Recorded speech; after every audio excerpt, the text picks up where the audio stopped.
Yes right out ఢిల్లీలో తెలంగాణ ఉప ముఖ్యమంత్రి భట్టి విక్రమార్క మాట్లాడుతూ ఉన్నారు. లైవ్ లో చూద్దాం. ఏర్పాటు చేసిన తర్వాత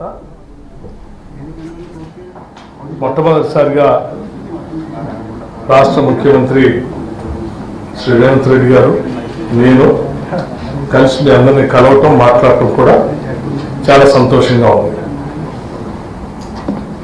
అలాగే మీ అందరికీ తెలిసిందే తెలంగాణ రాష్ట్రంలో కాంగ్రెస్ పార్టీ అధికారంలోకి వచ్చిన తర్వాత ప్రభుత్వ పరంగా రాష్ట్ర ప్రయోజనాల దృష్ట్యా ప్రజాస్వామ్య స్ఫూర్తితో అలాగే ఫెడరల్ స్ఫూర్తితో తెలంగాణ రాష్ట్ర ప్రయోజనాలను కాపాడటం కోసం మొట్టమొదటిసారి ఈ దేశ ప్రధాని శ్రీ నరేంద్ర మోడీ గారిని ఈరోజు సాయంత్రం శ్రీ రేవంత్ రెడ్డి గారు ముఖ్యమంత్రిగా ఉప ముఖ్యమంత్రిగా నేను కలిసి వారిని ప్రత్యేకంగా కలవటం జరిగింది మర్యాదపూర్వకంగా. అందులో భాగంగా తెచ్చుకున్న తెలంగాణ రాష్ట్ర ప్రయోజనాలు కాపాడటం కోసం అలాగే ప్రత్యేక రాష్ట్ర ఏర్పాటు కార్యక్రమంలో భాగంగా తెలంగాణ రాష్ట్ర ప్రయోజనాలని హక్కుల్ని కాపాడుతూ బైఫర్కేషన్ యాక్ట్ లో తెలంగాణ రాష్ట్రానికి అందించినటువంటి అనేక అంశాలని దేశ ప్రధాని శ్రీ నరేంద్ర మోడీ గారి దృష్టికి తీసుకొని రావడం జరిగింది.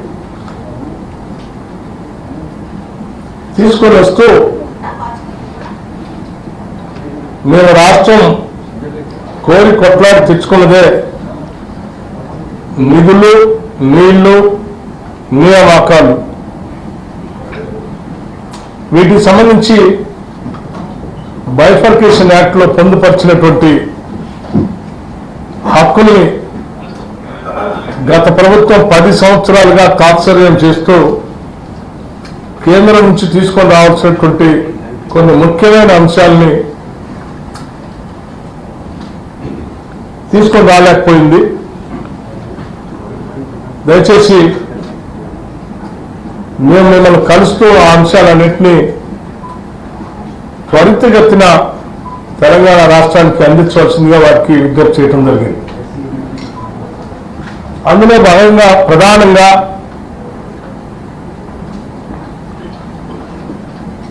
స్టీల్ ప్లాంట్ బయ్యారంలో ఉక్కు కర్మాగారానికి సంబంధించినటువంటి స్టీల్ ప్లాంట్ని, అట్లాగే కాజీపేటలో రైల్వే కోచ్ ఫ్యాక్టరీ, అలాగే గత ప్రభుత్వంలో అంది ఇచ్చినటువంటి ఐటీఐఆర్కి సంబంధించినటువంటి ప్రాజెక్ట్ని వాటిని వెంటనే అందించడమే కాకుండా ఏ నీళ్ల కోసమైతే మేము పోరాటం చేశామో ఆ నీళ్లను తెలంగాణ రాష్ట్ర ప్రజలకు అందించడం కోసం ఒక జాతీయ ప్రాజెక్టుగా పాలమూరు రంగారెడ్డిని కూడా ఆనాటి బైఫర్కేషన్ యాక్ట్ లో తెలంగాణ రాష్ట్రానికి ఒక జాతీయ ప్రాజెక్టు ఇస్తా అని చెప్పారు. దాంట్లో భాగంగా ఈ పాలమూరు రంగారెడ్డిని పరిగణలో తీసుకుని శాంక్షన్ చేయవలసిందిగా కోరుతూ, అలాగే ఒక ఐఐఎంని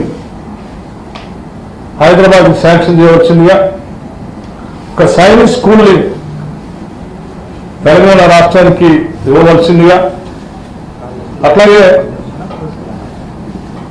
నేషనల్ హైవే అథారిటీస్ సంబంధించి ఒక 14 ప్రపోజల్స్ అప్గ్రేడేషన్ కోసం మీ దగ్గర ఉన్నాయి, వాటిని పరిగణలో తీసుకొని వెంటనే శాంక్షన్ చేయవలసిందిగా, అలాగే రియార్గనేషన్ యాక్ట్ ప్రకారం బ్యాక్వర్డ్ ఏరియాస్ కు సంబంధించినటువంటి డెవలప్మెంట్ సంబంధించిన ఫండ్స్ గత కొన్ని సంవత్సరాలుగా పెండింగ్ ఉన్న ఇక్కడ నుంచి ఆ గ్రాంట్స్ కూడా వెంటనే రిలీజ్ చేపించి సంబంధిత ఆర్థిక శాఖ మంత్రి గారితో మీరు ఆదేశాలు ఇవ్వాల్సిందిగా కూడా వారిని విజ్ఞప్తి చేయడం జరిగింది.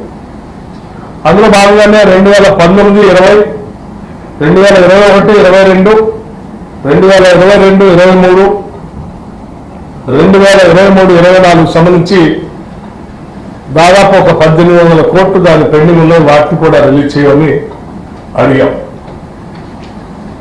ఎందుకు ఈ విషయాలన్నీ వారి దృష్టి తీసుకొచ్చామనంటే, తెలంగాణ ప్రజల యొక్క భవిష్యత్తును దృష్టిలో పెట్టుకుని ఒక అద్భుతమైనటువంటి తెలంగాణ నిర్మించుకోవటం కోసం ప్రత్యేక రాష్ట్రం తెచ్చుకుని ఉంటే 10 సంవత్సరాలు పాలించినటువంటి బీఆర్ఎస్ ప్రభుత్వం వారి ఆర్థిక అరాచకత్వంతో ఆర్థిక వ్యవస్థలన్నింటినీ కూడా చిన్నాభిన్నం చేయడమే కాకుండా మించిన అప్పులు తెచ్చి రాష్ట్రం పైన పెనుభారం వేశారు. ఈ ఆర్థిక పరిస్థితి నుంచి బయటపడుతూ రాష్ట్ర ప్రయోజనాలు కాపాడుతూనే భవిష్యత్ తరాలకి మేము అందించడానికి కావాల్సినటువంటి ఆర్థికపరమైన సహాయ సహకారాలను కూడా కేంద్ర ప్రభుత్వం నుంచి ఇదోచకంగా అందించాలని కోరుతూ పెండింగ్ ఉన్న వాటిని రిలీజ్ చేయడమే కాకుండా ఇంకా అదనంగా కూడా సాధ్యమైనంత వరకు ఈ తెలంగాణ రాష్ట్రానికి అందించి ఇవ్వవలసిందిగా వారికి విజ్ఞప్తి చేయడం జరిగింది. అట్లాగే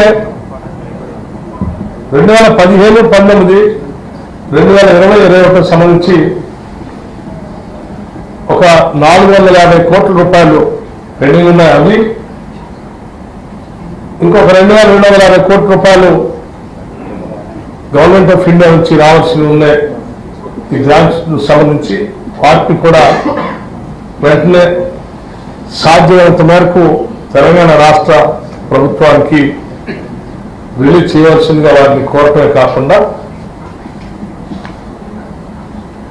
రాష్ట్ర ప్రయోజనాల దృష్ట్యా కేంద్ర ప్రభుత్వం నుంచి రావాల్సిన ఇతోధిక సహాయ సహకారాలు రాష్ట్ర అభివృద్ధి కోసం, ఆర్థికంగా నిలదొక్కుకోవటం కోసం, ఇరిగేషన్ ప్రాజెక్టు పూర్తి చేసుకోవటం కోసం, విద్య వైద్య రంగాలను బలోపేతం చేసుకోవటం కోసం కేంద్ర స్థాయి నుంచి అందించాల్సిన సహాయ సహకారాలు అన్నింటినీ కూడా అందించవలసిందిగా వారికి ముఖ్యమంత్రి గారు రేవంత్ రెడ్డి గారు, ఉప ముఖ్యమంత్రి గారు, నేను ఇద్దరం కలిసి వారిని విజ్ఞప్తి చేయడం జరిగింది. దానికి ప్రధానమంత్రి గారు కూడా వాటన్నిటినీ విన్ని సానుకూలంగా స్పందించే కాకుండా ఒక కేంద్రం ఒక రాష్ట్రానికి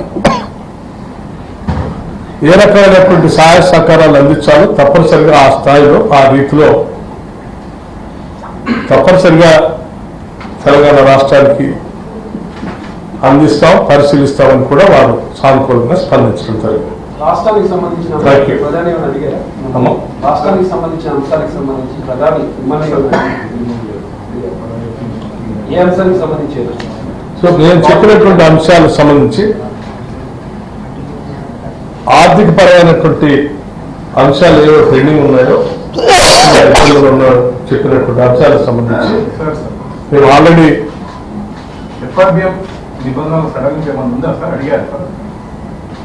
నిబంధనలు సడలించాలి కానీ లేకపోతే ఇతరత్ర ఏ రకమైనటువంటి పర్మిషన్స్ గురించి కానీ మేము అడగలేదు. నేను చెప్పిందల్లా రాష్ట్ర ప్రభుత్వానికి కేంద్ర ప్రభుత్వం నుంచి రావాల్సినటువంటి గ్రాంట్స్ ని, పెండింగ్ ఉన్నటువంటి అంశాలని బైఫర్కేషన్ యాక్ట్ లో మాకు రావాల్సినటువంటి ఆ యాక్ట్ ద్వారా పెట్టినటువంటి హక్కుల్ని, వాటితో పాటు అదనంగా కొన్ని అంశాలని రాష్ట్ర ప్రయోజనం దృష్ట్యా అడిగాం. వాటి కార్పొరేషన్ రుణాలు ఎఫ్ఆర్బిఎం పరిమితిలో ఉండడం వల్ల మీకు రాష్ట్రానికి రావాల్సిన రుణాలు రాకుండా పోతాయి కదా, ఇది మీకు ఇబ్బంది కదా, ఇది ముఖ్యమైన అంశం. రాష్ట్ర ఆర్థిక పరిస్థితి గురించి ఇతోచితంగా ఉన్న సమాచారం మొత్తం వారికి అందించాం. శ్వేతపత్రాన్ని రాష్ట్ర శాసనసభలో ప్రవేశపెట్టాలనేటువంటి అంశాన్ని కూడా వారి దృష్టికి తీసుకొచ్చాం. మొత్తం ఉన్న వ్యవస్థని ఈ రోజు తెలంగాణ రాష్ట్రం అంశాన్ని కూడా వారి దృష్టికి తీసుకొచ్చాం. చెప్పిన తర్వాత దానికి సంబంధించి ఈ రాష్ట్ర ప్రయోజనాలను కాపాడటానికి ఒక కేంద్ర ప్రభుత్వంగా రాష్ట్ర ప్రభుత్వానికి చేయవలసినటువంటి సహాయ సహకారాలన్నింటినీ అందించవలసిందిగా వారిని కోరా వారు సానుకూలంగా స్పందించారు.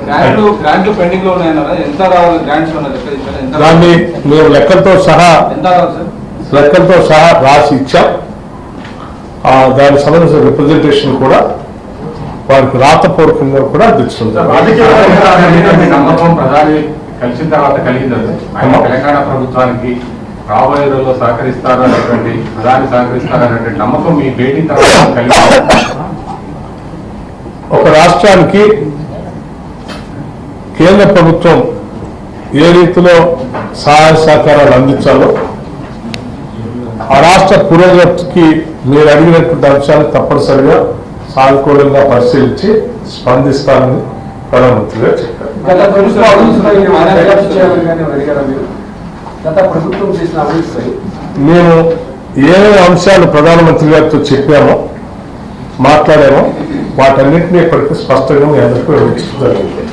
స్టేట్ షేర్ ఇవ్వకపోవడం వల్ల రిటర్న్ పరిశ్రమ ఉన్నాయండి. స్టేట్ షేర్ రాష్ట్ర ప్రభుత్వం వాటా ఇవ్వకపోవడం వల్ల వెనక్కి వెళ్ళిపోయిన నిధులు ఏవో ఉన్నాయని అన్నారు. వాటి గురించి ఏమైనా చర్చ?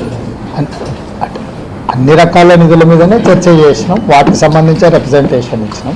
ఓవరాల్ ఫిగర్ ఎంత అమౌంట్ రావాలి? అంటే రకరకాల శాఖలలో రకరకాల నిధులు ఉన్నాయి. ఎగ్జాక్ట్ నెంబర్ అనే కంటే శాఖ వైజ్గా రిప్రజెంటేషన్ ఇచ్చినాం. వాటిని మళ్ళీ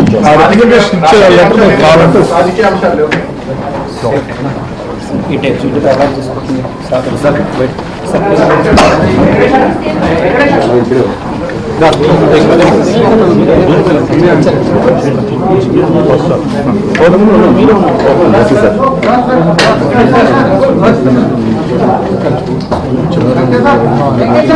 ఢిల్లీ ఉండాలని అందులో చేర్చాలని జవహర్లాల్ నెహ్రూ